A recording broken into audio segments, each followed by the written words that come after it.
You cannot terrify us. You cannot frighten us. You cannot threaten us. Because we are on the side of goodness. We are on the side of God. And to my friend Charlie, to my brother Charlie, I know you are looking at us right now. I know you're watching Erica right now. I know you're watching your children right now. And I promise you, my friend, I promise you, my brother, we will prove worthy of your sacrifice. We will prove worthy of your time on earth. We will make you proud. We will finish the job. We will defeat the forces of darkness and evil. And we will stand every day for what is true, what is beautiful, what is good. And we will achieve victory for our children, for our families, for our civilization, and for every patriot who stands with us.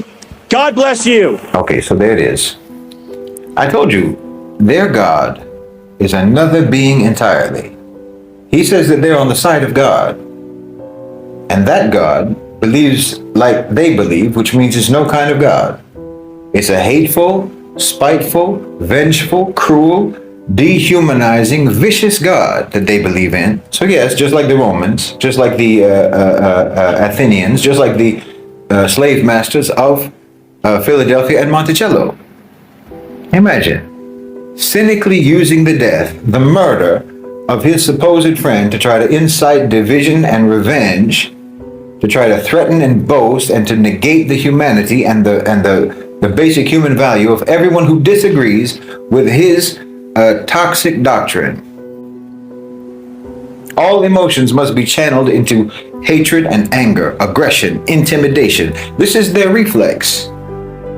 It's the reflex of that whole so-called civilization, and always against the weak, always against the vulnerable, always against the least of these. Right? He's letting you know that you're superfluous. He said you're nothing. He said you are nothing, you have nothing, and you will leave nothing. And they will see to that. Obviously what he said was meant to provoke. I mean, it's not only meant to provoke his base and Trump's base and Kirk's base, but to provoke everyone else. You understand? The threats and the insults and the intimidation, all of that is meant to provoke you, because they want a war. Yes, they want a war. They want a war, and they're going to do it. They're going to do whatever they're going to do anyway, but it will be easier for them if you holler back. You understand? You see, they always want to frame their abuse. They always want to frame their abuse as retribution, as defense, as revenge, as fighting back. That's what makes Charlie Kirk's death so useful for them. Because then they can do everything that they were planning to do anyway. They can do it, but now they can do it under the pretense of fighting back. You understand? It's the same as what they did with the so-called war on terror. Just the same thing that Israel is doing right now. It's just like an abusive cop who uses the slightest resistance as a justification for an extrajudicial killing. They can say, you made me do it, even though it's exactly what they wanted to do, and it's exactly what they were going to do anyway. Even if you didn't resist, he was still going to shoot you anyway. Just like the Israelis were still going to do in Gaza whatever what they're doing now, they were going to do that anyway. No, I told you before, you need to disengage. Don't be provoked, disengage. You need to disconnect. You need to focus yourself on building community sovereignty, local sufficiency zones. Because what's coming is coming either way. And I've told you this many, many times. Your government is now nothing but a colonial enforcer for the national owners and controllers of global financialized capital. Your government are mercenaries.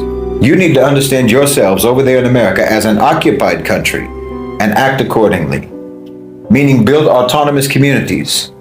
As much as you can, build autonomous communities and try to build bridges, again, I'll say it, and connections with people who share your beliefs, who share your so-called race, your so-called ethnicity, your economic circumstances, and so on, people in the global south. You know, you need to connect with the global majority that you're a part of. And that by being a part of that global majority, it makes you a minority in America. But you need to identify with that majority as a member of that majority. Not just identify, but actually reach out, actually build relationships, connect. Start independently providing for your community, yourselves, through your own supply chains with Global South providers. I said this before. In my opinion, the African American community in America and other communities, other so-called minority communities like the Hispanic community, so-called the so-called Latino community, you need to come up with frameworks for recognition as diaspora communities of the BRICS countries. You understand? You need to try to propose some kind of mechanisms for how BRICS can actually recognize, can actually work with the populations of the countries in BRICS, but who live in the diaspora. That's how you need to identify yourselves and organize yourselves. Forget about identifying as an American. America doesn't see you that way. That's a one-sided relationship. It's like you put on a jersey, you put on the jersey of some sports team, and you think that that makes you a part of the team. It doesn't. That doesn't make you a part of the team. Well, that's your so-called citizenship. That's what your citizenship is. It's just a jersey that you buy at the gift shop. It doesn't entitle you to play the game. You don't get to play on the field, You need to realize that not everyone in the world is as sick as the society that you are living in. You need to understand this. No, see, in that cult of a country that you live in, they tell you that it's no better anywhere else, when actually it's better almost everywhere else. Not everyone is as insane and as monstrous as your government. Not everyone is as predatory and as psychopathic and as human-hating as your elites. No, it's completely abnormal. And yes, there is international law. Your rights are being violated under international law in America every single day. Your whole life over there is abuse. Your whole life over there is psychological abuse, economic abuse, spiritual abuse, intellectual abuse. And you ought to be supporting the invocation of Article 6. You ought to be supporting that, to kick America out of the United Nations so that the United Nations could actually finally be under the control of the rest of the planet, of the same people on the planet, instead of under the control of the United States. Then the United Nations, inshallah, could actually hold America accountable for all of its crimes all around the world, and its crimes against you. That's why I'm saying you need to start building communities that are autonomous outposts of the Global South, just located in America. You understand what I'm saying? Consider yourselves as part of the global community. Act like it. Learn from them. Work with them.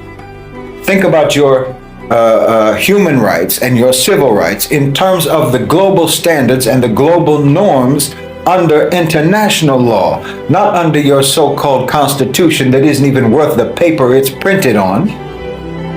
It was written by people who didn't even believe a word that they wrote, and the people today who swear to uphold the Constitution, when they take office, they don't believe a word of it either. But there are people around the world, there are countries around the world who genuinely, sincerely believe in law, who believe in human rights, who believe in civil rights, who believe in justice. And you need to connect yourself with them. You need to align yourself with them. You need to identify with them, join them, collaborate and coordinate with them. Why in 2025, if you're walking around here calling yourself an American, you look like someone on the deck of the Titanic, making fun of the people in the life rafts because their boats are so much smaller. You understand how ridiculous that is? Yes, and while we're on the subject, you remember how the Titanic,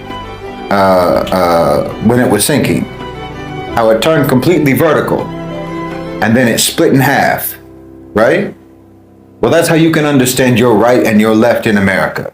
The Democrats and the Republicans are just the two broken sides of the Titanic, and they're both going down. Neither one of them is going to save you. Neither one of them is going to save you. They're both sinking. So get you a life raft.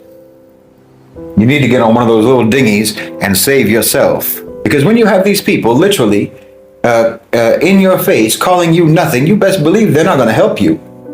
They're not going to help you at all. They're not going to protect you.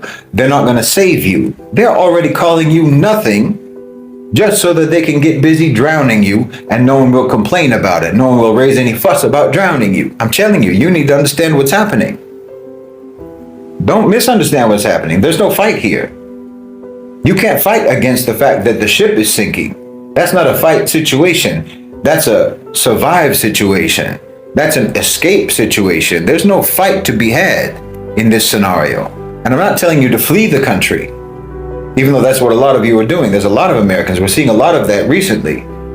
They're already doing it. More and more Americans are seeking refuge in the global south. They're coming here for asylum. But not everyone is able to do that. So you need to flee your country even while you're in it. You understand me? Carve out your own places there. Carve out your own communities. Like I said, sufficiency zones. You can get out of there even while you're still there. I'm not talking about solidarity as a slogan. Most people just use it as a slogan, but I'm talking about practical reality, real solidarity, economic solidarity. Because if you can't escape the country itself, you can escape the system as much as you can. Escape the system together and try to connect with sane people outside your country and outside your system. You can't fight what's happening because it's going to happen one way or the other. And the way things are playing out, you can't blame one side or the other side. You can't blame one individual or another individual. You can't say it's because of Trump. You can't say it's because of, I don't know, Elon Musk or any particular individual, any particular politician, or any particular party. It's happening because it's an inevitability and it must happen. There is nothing that you can do about it. You can't fight it. You can't reverse it.